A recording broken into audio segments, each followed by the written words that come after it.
Okay, everybody, thank you so much for coming to check out the Secrets of Overcoming Objections with Mr. Todd Fiquette. All right, so I've put together this little special list of overcoming objection techniques after my 24 years so far in this business and going to all sorts of Super Saturday trainings and working with different millionaire mentors and people, who've been out there and have done this, come from nothing and gone to $1 million. And of course, based on my own personal experience, doing presentations and working with people and, doing a product presentation or a business presentation, whatever it is. And and attempting to close people and having to deal with different objections, right? And also having my team around me and they listen to what they're saying and stuff. And of course, I've read all kinds of stuff and I've watched a billion YouTubes or whatever, and I'm always making notes and trying to be a good student. So after 24 years, I might know a few things that you find interesting. And I put them together here as my 11 secrets of overcoming objections. So let's get started. First of all, I want to let you know that any kind of overcoming of objections, any kind of objection that the prospect is giving you is a test of your faith. All right? They are prodding you to find out if you are real and made in steel or you are milk toast soft, right? Nothing, right? If they throw a couple of test objections at you, and if you're like, well, I don't know, no, you're done. Okay, you want to be so concrete and confident and calm and poised. It's you want to be able to handle all these objections in a very smooth and confident way, and they'll be able to see right away, hey, this guy's for real. He believes in this stuff, right? And maybe this is somebody that I need to work with, right? That's where you want to go with this. All right, so every objection that you will ever encounter is a test of your own faith, right? Test of your own mettle. So let's talk about what we're trying to do here. Okay, so what we want to know what we can say at the end of the first presentation or any presentation in between presentations. All right, there's this whole pipeline thing that's going on where, the very first time we meet somebody, we're kind of chatting them up to find out what's going on, and then we walk them through this whole series of exposures, and eventually at some point, we're going to find out whether they're in or out. Right, and so we need to know what to say and how to give the prospect intelligent information by using a series of pleasant interactions so the prospect feels comfortable and is exposed to amazing and correct information that will allow him or her to make the right decision for them and their family. Right? Not everybody's the same, and this might be right for you, it might not. So we need to talk, and you need to see what's going on, and we're going to ask you a few questions along the way. All right, and you're also going to be we're going to be doing this in a while we're going to be taking them through this series of exposures, and while we're demonstrating a professional and supportive environment. Right, we want to let them know that. This is a professional, supportive, and encouraging, positive, exciting environment that, whenever we are around the guys that are in this business thing that they're talking about, right? These guys are upbeat, they're encouraging, they're positive, and it's a supportive environment so that the prospect knows in the back of their mind, hey, listen, if I get involved in this business program, I got these cool people that are very professional and supportive. They're going to be helping me. I'm not going to be just left out on my own, right? That's one thing that people are looking at right away, right? So that's the strategy. All these different objections, overcoming objection things are, you need to have that in mind. Okay, we're treating it in a very professional, supportive way, and this is going to be a continuing relationship, right? It's kind of like going on a first date, and you're kind of thinking, well, is this the kind of person I want to be around all the time, or what, right? Okay, so. All right, so all of your questions will come from within because it's a test of your faith. So all of your answers to objections will come from within in a very calm, confident, and genuine, almost a Jedi way. right? Smooth operator, right? Okay. You never want to be combative. You never want to disagree with them. You want to connect with them. You want to identify with them. Hey, I have the same problem. Look, here's what I did. Here's what so-and-so did, right? Every objection that there's somebody else that had that objection and yet went on and to become to the $1 million level, right? I remember one time we had an elderly lady who was, she was crippled in a wheelchair and she was not healthy. And she was at the meeting every Thursday, and she had people. She was, so anyway, let's get on to it. Okay, so secret number 2 is, what do you say after the presentation, right? So the presentation's over. You guys watched the video. The presenter did a presentation. Maybe whatever it was. There's a third party or a 3-way call or something. And after it's over, the worst thing you can do, you can go, "Oh, what do you think about that? What do you think?" No, that's the worst thing you never say that, right? We learned a long time ago, if you say that, what the subconscious mind triggers, and it says, well, I have to appear to be smart. And a smart person would be critical and look for the cracks and the flaws and be like, well, look at that.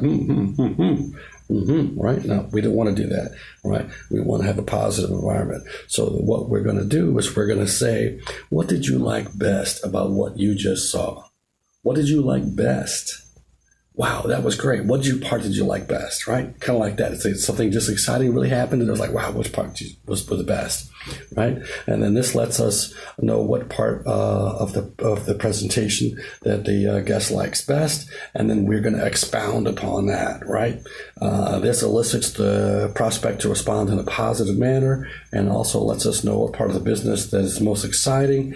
And then we respond by saying, "Oh, I'm so glad you said that. That's my favorite part too," right? Or you can say something like that, right? You're going to express, you want to identify with them, and then you're going to focus and expand on that particular part of the presentation, the business, the product, whatever, in greater detail, and have more happiness and excitement, right?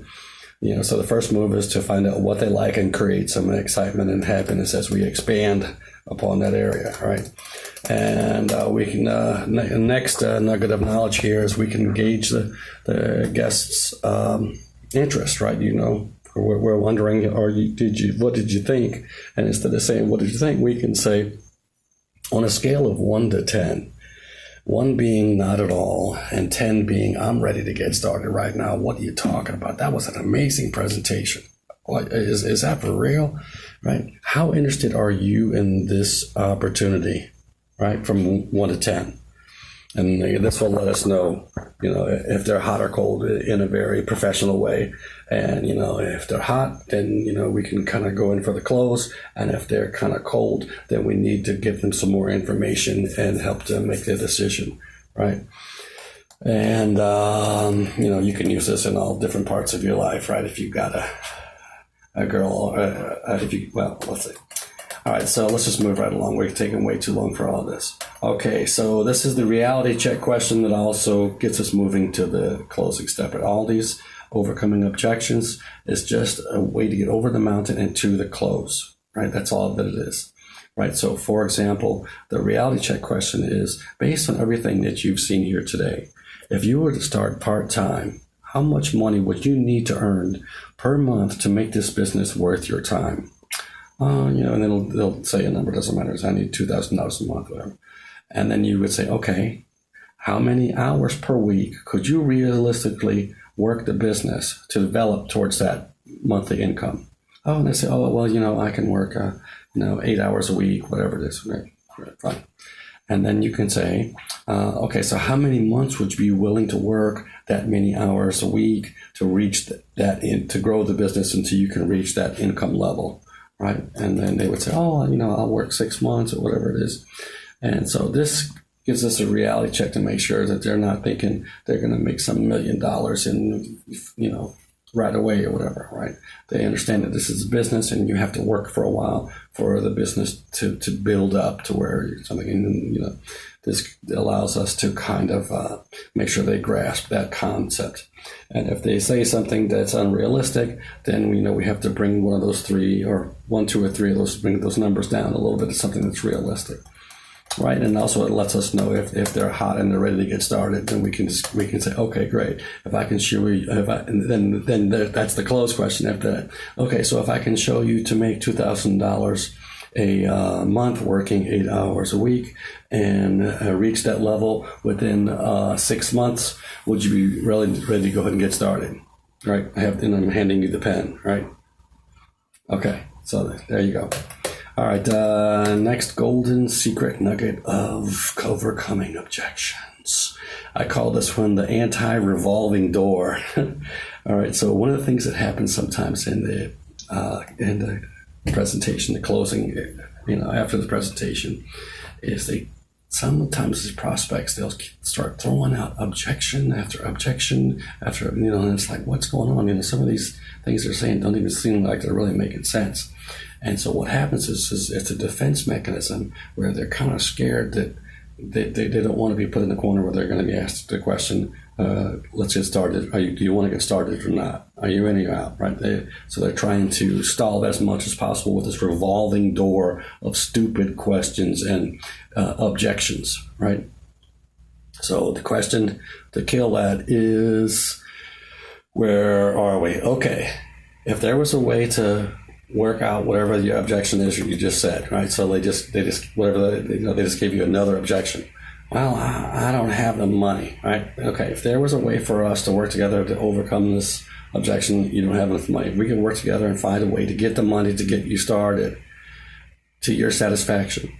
Is there any other objection or situation that you would have? Any other reasons why we couldn't get started today?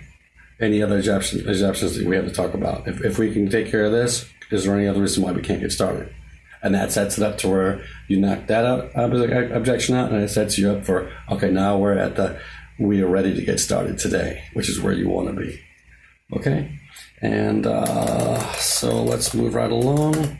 The next secret, overcoming objections.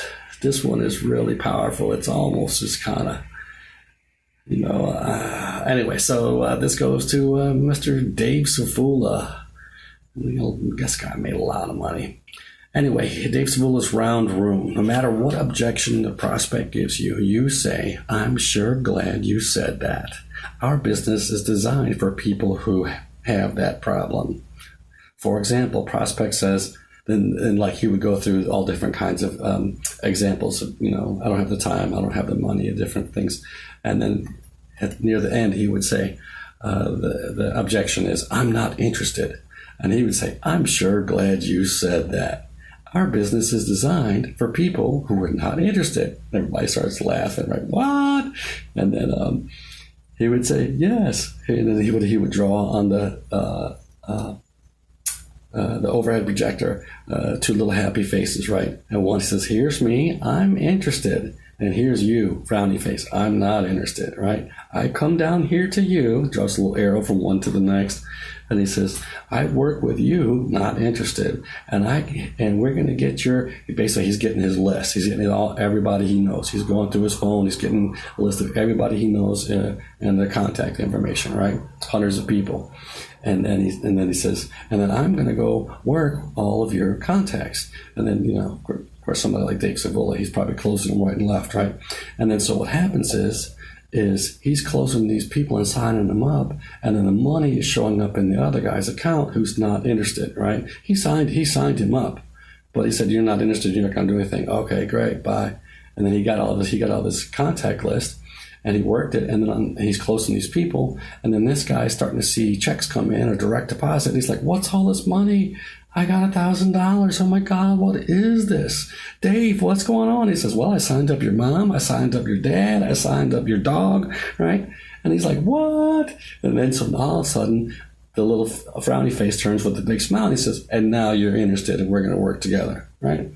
So as he said, I don't care what, he says, I got this round room, right? And no matter what door you try to get out of, I'm right there, right?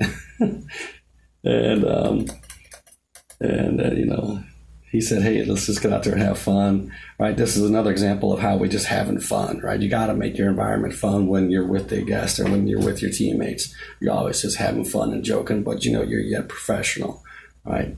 Sometimes you had some of these mentors and presenters that are very serious and, you know, you got to obviously take things seriously, but we want to get out there and have some fun, right? If people get too serious, they get scared to go talk to people.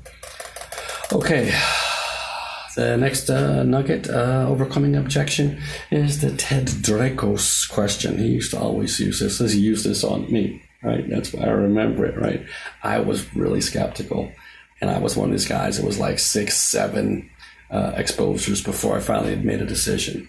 And so if you've got somebody like that, somebody that's on the fence and then they can't decide, and you know, they're wishy-washy, whatever, and you know, you've done a whole bunch of exposures with them, you remind them of what their hot button was, right? You know, for example, money. And he would always say, listen, if you don't do this, what will you do? Are you going to go back to that job that you've been squawking about? You know, you're saying you're not making enough money on that job, and you know, it's a lot of unhappy things going on over there, and you're not really making enough money to pay for the lifestyle that you want. You have to live this other lifestyle. So if you don't join us, what will you do? You're gonna just do that for the rest of your life? You know, that's a pretty rough question, right? But that works, right? And that touches on something else that's really not part of the overcoming objections. But one of the things that we do when we meet prospects, and like the whole time, you know, every time that you meet your prospect, right? Like, for example, I have a mentor, and, you know, other people in the business. When we get on the phone, we're meeting, we're just having lunch, whatever, even if it's a kind of a business thing, the small talk, right? The chat, right? And we call it the Ford. Friends, family, occupation, recreation, and it could be M for money or D for dreams, right? So we're going to ask you about how's your family doing, right? How's the friends and family doing? How's your, you know, your social environment? Then we're going to ask you about your occupation. How are things going at work, whatever. We're going to ask you about what are you doing for fun? You know, are you playing tennis, whatever, like that. Okay, we're going to the beach. And then the money, you know, how are things, you know, and then, you know, what are your dreams? Where do you plan to be 5 years, 10 years from now? What would you like to do, whatever? And then when you can find out, because what we want to do is we want to find out where the pain is in your life. And a lot of times when we talk about money and we talk about your job, then people or your family, people will open up after a while and start talking about their problems, and they'll start talking about, grandma's sick and she's in the hospital. I got 2 kids in college, man, and it's just impossible to pay for that, right? People are going to open up and tell you about their problems, you know, with their family, occupation. You're going to ask them about their job because they're going to start opening up and tell you about problems on their job. My boss is you know what, and you know, you are not going to believe the drama that's going on, and then, you know, and then your dreams, you know, you want to have a home by the beach, or you want to live on a mountain, or wherever the hell it is.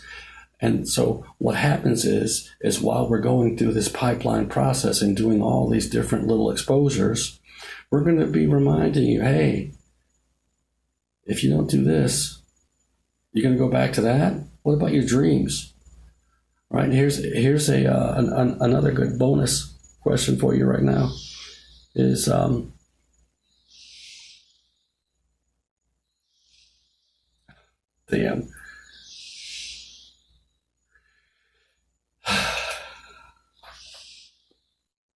right, well, let me see if I can come up with that in a second. I just went totally brain blank there. Let's see. So as I was saying, we're talking about dreams. Oh yeah, I remember now. So it's when you told me about your dreams, were you serious or are you just kidding around? Right, and that's Eric Warrior right there. All right. Hey, Todd, You told me that you wanted to start this business to make a whole bunch of money so you didn't have to struggle and survive, and you wanted to have a nice house by the beach or whatever, a new car or whatever. Were you serious, or you just joking around? Oh, you were serious? Well, we need to get serious, right? Because you're joking around. You haven't signed up. You didn't do anything, right? And that's a really good overcoming objections close kind of thing too. All right, so let's sign off with that. All right. Thank you for listening to the Secrets of Overcoming Objections. See you next time.